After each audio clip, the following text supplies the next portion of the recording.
Hey guys, welcome back to my channel and I have brought a new act for you people with the help of MCQs and in the one shot.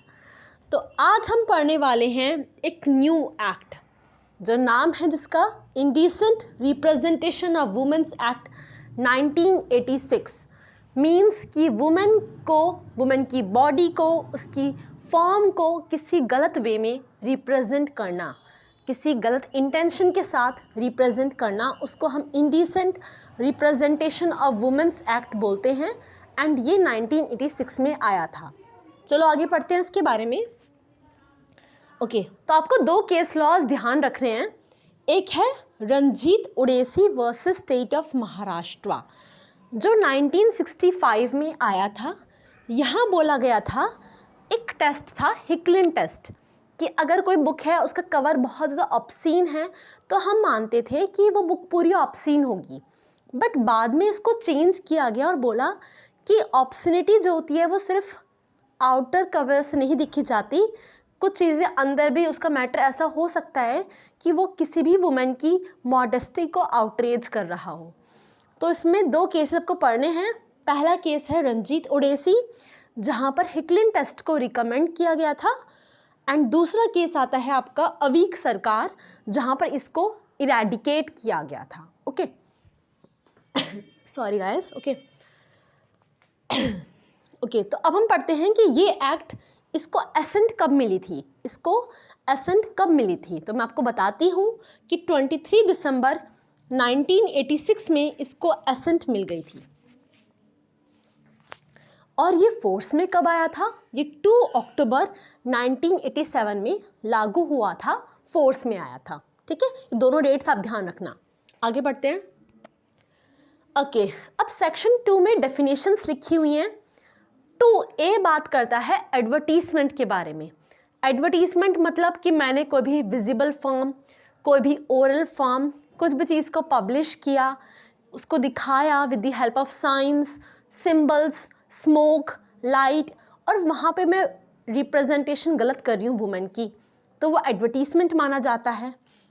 2B बात करता है distribution, उस चीज़ को distribute करना।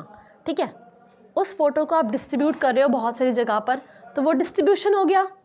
फिर आता है 2C बात करता है इंडिसेंट रिप्रेजेंटेशन ऑफ वुमेन, ऐसा कोई भी एक्ट जहाँ पर आप वुमेन की मॉडेस्टी को आउटरेज कर रहे हो।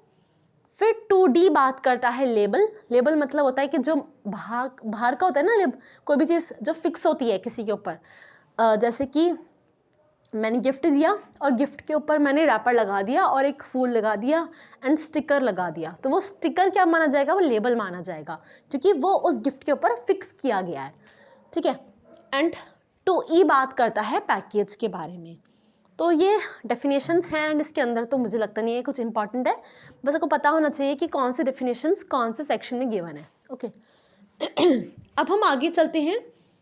ओके, नेक्स्ट है आपका state the correct statements relating to the act.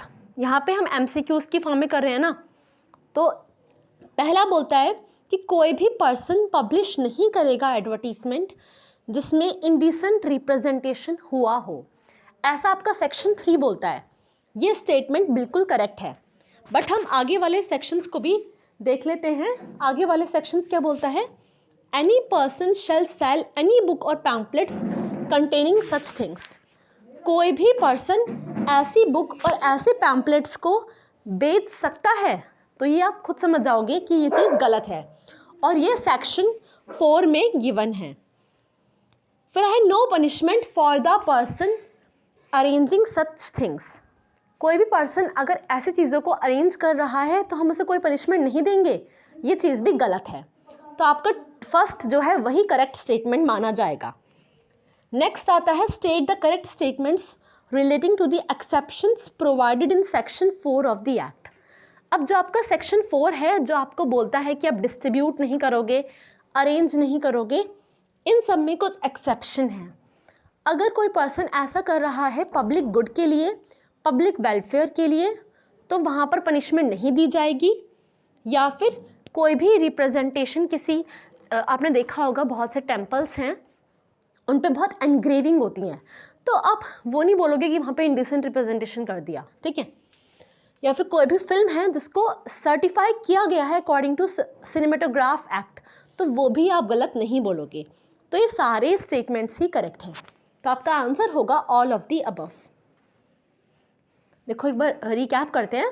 Section 2 में डेफिनेशंस थी, सेक्शन 3 में था कि कोई भी पर्सन जो एडवर्टीजमेंट को पब्लिश करा रहा है, सर्कुलेट करा रहा है, अरेंज कर रहा है, और सेक्शन 4 में हमने मैक्सिमम बताया था कि अगर कोई भी पर्सन ऐसे सर्कुलेट कर रहा है, ये सब चीज़ें गलत हैं। एंड यहाँ पर सेक्शन 4 में हमने एक्सेप्शंस को भी मेंशन किया था। देखो सर्कुलेशन और डिस्ट्रीब्यूशन के लिए सेक्शन 4 है, अरेंजमेंट और पब्लिकेशन के लिए सेक्शन 3 है। ऐसे आप ध्यान रख सकते हो। अब है who has the power to enter and search. अब ये क्वेश्चन कहाँ से आ गया, आप कंफ्यूज हो गए होगे। तो देखो सेक्शन 5 बोलता है कि अब जैसे मुझे पता लगा कि इस घर में कुछ ऐसी चीज़ें हैं जहाँ पर वुमेन का इंडिसेंट रिप्रेजेंटेशन होने वाला है, ऐसी कोई बुक लिख रहा है, तो मैं वहाँ पर एंटर कर सकती हूँ।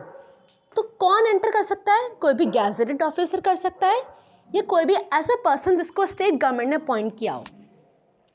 ऐसे दोनों ही लोग एंटर कर सकते हैं उस जगह पर और उसको सर्च कर सकते हैं, उसको ढूंढ सकते हैं कि यहाँ पे क्या हो रहा है, उसको देख सकते हैं। एंड इवन ऐसी बुक्स को वो सीज भी कर सकते हैं, ठीक है। ठीक है कि ये आपका सेक्शन 5 था, ये ध्यान रखना आप।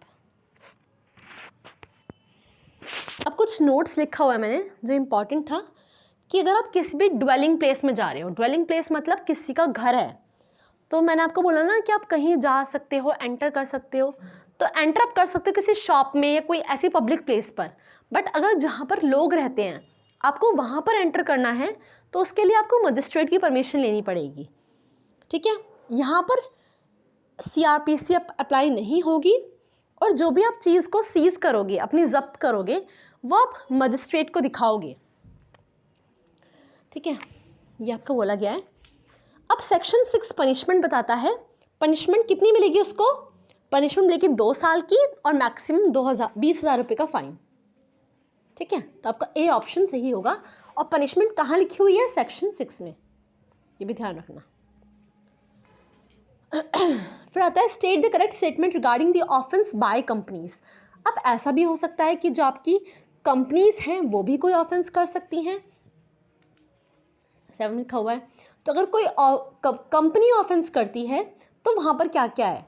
तो the person who is in charge of business at the time of commission of offence, जो पर्सन चार्ज में था उसको तो हम पनिशमेंट देंगे ही देंगे। No manager can be punished, manager को पनिशमेंट नहीं मिलेगी, ये बात गलत है। Punishment even act done by due diligence, punishment मिलेगी अगर उसने कुछ ध्यान से किया है तो भी पनिशमेंट मिलेगी, ऐसा नहीं है। और किसी पर्सन ने कोई काम ध्यान से करा है, कोई गलती नहीं करी है, तो उसको पनिशमेंट नहीं मिलेगी। बट अगर कोई डायरेक्टर है या फिर कोई मैनेजर है और उसने गलती करी है जानबूझ के, तो उसको पनिशमेंट मिलेगी। सॉरी फॉर डिस्टर्बेंस, आपको समझ आया होगा आई थिंक ये वाला एक्ट। तो हम लोग नया एक्ट के साथ मिलेंगे। Okay, till then bye bye, take care and do tell me if any doubts you have in the comment section. Okay.